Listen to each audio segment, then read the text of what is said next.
भाई अब्दुल गफ्फार साहब को क्या पता था कि मैं एक मुसलमान के घर में पैदा हो जाऊंगा।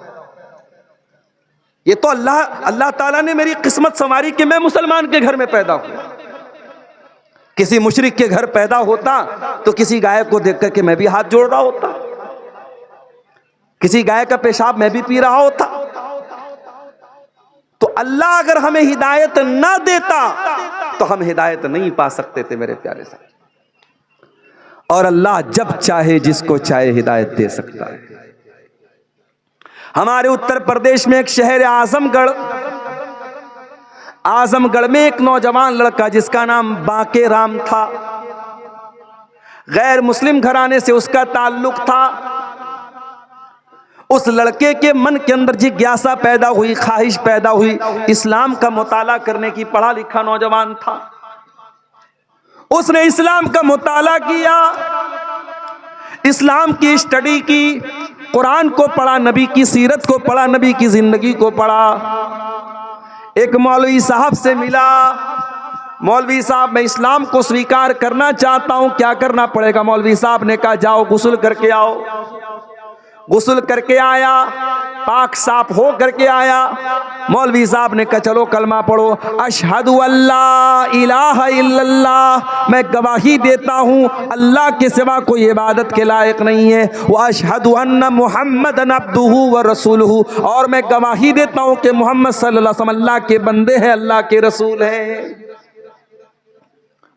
वो लड़का मुसलमान हो गया। मौलवी साहब ने कहा आप क्या चाहते हो? कहा मौलवी साहब मैंने इस्लाम कबूल तो कर लिया, मगर मैं चाहता हूं मैं इस्लाम की और स्टडी करूं और मुताला करूं। मैं कुरान की लैंग्वेज को पढ़ना चाहता हूं, मैं हदीस को पढ़ना चाहता हूं। मौलवी साहब ने कहा बहुत मेहनत करना पड़ेगा। कि मैं मेहनत करने को तैयार हूं।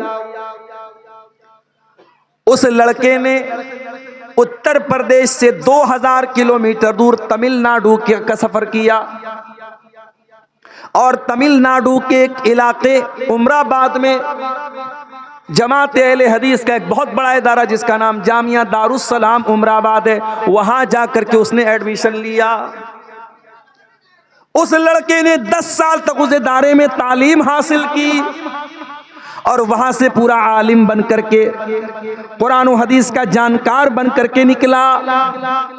उसके नंबर इतने अच्छे आए, उतने उसके मार्क्स इतने अच्छे आए, उसका एडमिशन मदीना यूनिवर्सिटी के अंदर हो गया। मदीना के अंदर उसने एडमिशन लिया। इल्म हदीस की फैकल्टी में उसका शौक था नबी की हदीसों को पढ़ने का। उसने हदीस की फैकल्टी में एडमिशन लिया, और इल्मे हदीस में पहले उसने बीए किया, फिर एमए किया, फिर पीएचडी किया। इतना पढ़ लिख करके वो इंसान खामोश नहीं बैठा। उसके मन में एक और जज्बा पैदा हुआ कि मैं अपने नबी की तमाम सही हदीसों को इकट्ठा कर दूं। उसने अपने नबी की तमाम सही हदीसें जो अलग अलग किताबों में पाई जाती हैं सबको इकट्ठा किया, और 12 जिल्दों में उसने 12 मोटे मोटे वॉल्यूम्स में उसने किताब लिखी, और किताब का नाम उसने लिखा अल जामे अस-सही। और दुनिया उस इंसान को डॉक्टर ज़ियाउर रहमान आज़मी के नाम से जानती है। नहीं जानते थे, उस लड़के के माँ बाप को भी शायद पता नहीं था कि हमारा ये लड़का मुसलमान होगा और अपने दौर का इतना बड़ा आलिम बनेगा। मेरे प्यारे साथियों, हिदायत अल्लाह के हाथ में है, हिदायत आलिम के हाथ में भी नहीं है। आलिम रास्ता बता सकता है, आलिम तबलीग कर सकता है, आलिम आपको सही रास्ता बता सकता है, मगर आपको हिदायत देना अल्लाह के इख्तियार में है। अल्लाह अपने नबी से कुरान में कहता है इन्नका ला तहदी मन अहबब्ता वलाकिन्नल्लाह यहदी मन यशा। ऐ मेरे नबी, आप जिसको चाहें उसको हिदायत नहीं दे सकते, हिदायत तो अल्लाह के हाथ में, अल्लाह जिसको चाहता हिदायत देता है। नबी के चचा अबू तालिब बहुत प्यार करते थे नबी से, हर मुश्किल मौके पर नबी का साथ देते हैं। जब अबू तालिब के इंतकाल का टाइम आता है, अल्लाह के नबी चाहते मेरे चचा कलमा पढ़ रहे हैं, ओ लोगों, कितने खुश नसीब हैं वो लोग जिनके माँ बाप मुसलमान हैं। माँ के मरने के बाद कम से कम दुआ तो कर सकते हो, अल्लाह मेरी माँ की बख्शिश कर दे। जरा कोई इब्राहिम अलैहिस्सलाम के कलेजे से जाके पूछे, वो अपने बाप के लिए मगफरत की दुआ भी नहीं कर सकते। हमारे प्यारे नबी अपनी माँ की मगफरत की दुआ नहीं कर सकते थे। हमारे नबी ने भी अपनी माँ की मगफरत की दुआ की इजाजत मांगी, अल्लाह ने कहा कि नहीं, इजाजत नहीं मिली। अगर आपकी माँ मुसलमान है, अगर आपका बाप मुसलमान है, मेरे प्यारे साथियों, ये बहुत बड़ी अल्लाह की नेमत है। इस नेमत की कदर करो मेरे प्यारे साथियों। अबू तालिब बाप की तरह नबी को पाला है। आज आखिरी टाइम है, इंतकाल का टाइम है। अल्लाह के प्यारे नबी अपने चचा के पास आते हैं। ऐ मेरे चचा, आपने मेरा बहुत साथ दिया है, आप मेरे सहारा बन के हमेशा खड़े रहे हैं। आज आपका आखिरी टाइम है। ऐ मेरे चचा, कुल ला इलाहा इल्लल्लाह, बस मेरी एक रिक्वेस्ट है, मान लीजिए। अपने भतीजे की एक बात मान लीजिए। ऐ चचा, ला इलाहा इल्लल्लाह पढ़ दीजिए। ऐ चचा, इस कलमे के जरिए मैं अल्लाह ताला के यहाँ आपके हक में लड़ाई लड़ूंगा और आप जन्नत में जाएंगे। बस ये कलमा पढ़ के आप दुनिया से चले जाइए।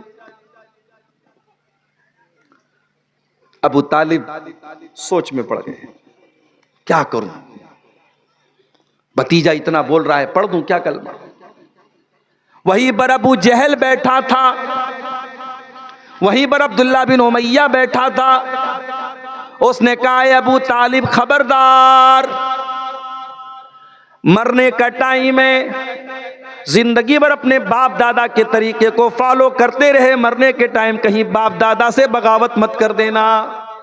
ऐ अबू तालिब, अपने बाप दादा का तरीका न छोड़ के चले जाना, अपने बाप दादा के नाम पे कलंक मत लगने देना, अपने भतीजे की बात मत मानना, जो तेरे बाप दादा का धर्म है उसी धर्म पर कायम रहना। अबू तालिब ने कलमा नहीं पढ़ा। आखिरी जुमला जो अबू तालिब की जुबान से निकला, बुखारी और मुस्लिम की रिवायत है, अबू तालिब ये कह करके दुनिया से गए, अला मिल्लत अब्दुल मुत्तलिब, मैं अपने बाप अब्दुल मुत्तलिब के मजहब पर दुनिया से जा रहा हूं। इसीलिए उलमा कहते हैं कि सोहबत का बड़ा असर पड़ता है। अगर अबू तालिब के पास वो अबू जहल न बैठा होता, अब्दुल्ला बिन उमैया न बैठा होता, तो शायद अबू तालिब कलमा पढ़ लेते। मगर बुरी संगत और बुरे लोगों के साथ आप उठेंगे बैठेंगे तो उसका असर तो जरूर पड़ेगा आपकी। हमारी बहुत सारी मुसलमान लड़कियां कॉलेजों में पढ़ती हैं और वो कॉलेज गर्ल्स कॉलेज होता है, वहां लड़के नहीं पढ़ते, सिर्फ लड़कियां पढ़ती हैं। माँ बाप तो बड़े खुश हैं, चलो आज के दौर में हमारी लड़की कोई एजुकेशन में नहीं पढ़ रही है, लड़का लड़की साथ में पढ़ते तो बवाल होता। चलो लड़कियों के कॉलेज में पढ़ रही है, हमारी लड़की सेफ है। माफ कीजिए, आपकी लड़की सेफ नहीं है। आपकी लड़की जिन लड़कियों के साथ पढ़ती है, आप तो बड़े दीनदार हैं, आप तो इस्लाम को फॉलो करने वाले हैं, लेकिन आपकी लड़की जिस कॉलेज में पढ़ती है वहाँ बहुत सारी ऐसी लड़कियां हैं जिनके 10-10 बॉय फ्रेंड हैं, जो रात रात भर लड़कियों से चैटिंग करती हैं, जो जिना करती हैं, जो बदकारी करती हैं। और आपकी लड़की जब ऐसी लड़कियों के साथ पढ़ेगी तो उनका असर आपकी बेटी के ऊपर भी पड़ेगा। सोहबत का असर पड़ता है मेरे प्यारे साथी। अबू तालिब के ऊपर सोहबत का असर पड़ा, कलमा नहीं पढ़ सके, इंतकाल हो गया। और कुरान की आयत नाजिल हो गई, इन्नका ला तहदी मन अहबब्ता वलाकिन्नल्लाह यहदी मन यशा। ऐ मेरे नबी, आप जिसको चाहें उसको हिदायत नहीं मिलेगी, अल्लाह जिसको चाहेगा उसको हिदायत मिलेगी। हिदायत हमारे हाथ में नहीं है मेरे प्यारे साथियों। इसीलिए शायर कहता है, अबू तालिब के किस्से ने हकीकत खोल कर रख दी, न हो आंखें तो घर की रोशनी से कुछ नहीं होता। अगर आपकी आंखों में रोशनी ही नहीं है, आपके घर में बड़े बड़े बल्ब लगा दिए जाएं, बड़े बड़ी मरकरी लगा दी जाए, बड़े बड़े ट्यूबलाइट लगा दिए जाएं, अगर आपकी आंखों में रोशनी ही नहीं है तो लाइट का क्या फायदा है। मेरे प्यारे साथियों, अबू तालिब नबी के चचा होने के बावजूद, नबी के गार्जियन होने के बावजूद कलमा नहीं पढ़ पाए। एक और मिसाल दे दूं आपको, हजरत नूह अलैहिस्सलाम का नाम सुना है आपने? 950 साल तक, 950, 1000 में 50 साल कम, इतनी उम्र तक हजरत नूह अलैहिस्सलाम अल्लाह के दीन को फैलाते रहे। अगर आज नमाज पर करम टोला में तकरीर हुई और कल सुबह कोई फजर न पड़े तो माफ करना, तकरीर करने वाले का क्या कसूर है? हर साल जलसा हो रहा है, पर्दे पर तकरीरें हो रही हैं, लेकिन आपके करम टोला में जैसे ही मैं दाखिल हुआ, मैंने देखा जवान लड़की अपनी माँ के साथ जलसे में आ रही है, होठों पर लिपस्टिक भी लगी हुई है, चमकदार कपड़ा भी पहने हुए है, खुशबू में बसी हुई है और तकरीर सुनने के लिए आ रही है। कितनी तकरीरें उलमा ने बयान की, न बेपर्दगी में कमी आई, न बेहयाई में कमी आई। अगर आप अमल नहीं करते हैं तो माफ करना मेरे प्यारे साथियों, इसमें तकरीर करने वालों का, बयान करने वालों का क्या कसूर है? नूह अलैहिस्सलाम 950 साल तक तबलीग करते रहे और थोड़े से लोग उनके ऊपर ईमान लाए। अल्लाह ने हुक्म दिया कि ऐ नूह, बस बहुत हो गया, वस्नइल फुल्का बिआयुनिना, ऐ नूह अलैहिस्सलाम हमारे हुक्म से कश्ती बनाओ। नूह अलैहिस्सलाम ने पूछा नहीं, अरे अल्लाह कश्ती क्यों बनाओ, पानी तो नहीं है यहाँ पे।